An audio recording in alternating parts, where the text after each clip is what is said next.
Ibikoresho bigenewe guhingura isukari ni kimwe mu vyatumye igiciro c'isukari kiduzwa kigashigwa ku mafaranga ibihumbi 8 ku kiro nk'uko bisigurwa n'umuyobozi mukuru w'ihinguriro Sosumo General Major Aloys Ndayiragije.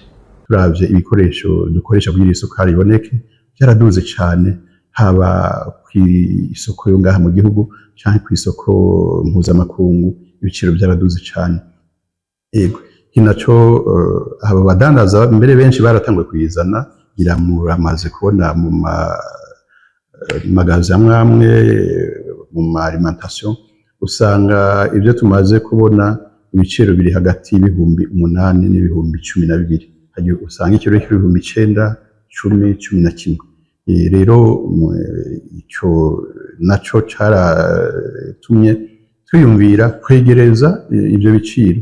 Nayo umukuru w'igihugu Evariste Ndayishimiye aributsa indongozi zose ko zihagarariye abene igihugu zitegerezwa kwisunga ineza ya bose imbere yo kuduza ibiciro.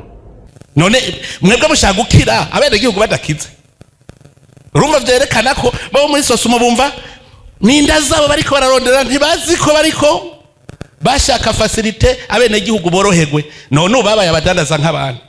Indongozi ni mubanze mwikuremwo ivyo byo gusehera inda zanyu, niyumvira bene gihugu. Liberalisme niyo solution y'isukari, ntuzoza kuzimba bene gihugu ko twebwe duhagarariye abene gihugu. Indongozi we aho uri mu gisata cawe cose menya ko uhagarariye abene gihugu.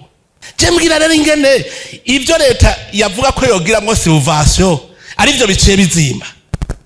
Tubibutse ko kwigenekerezo rya 14 Nyakanga ubuyobozi bw'ihinguriro Sosumo ariho bwasohora ingingo yo kuduza igiciro c'isukari.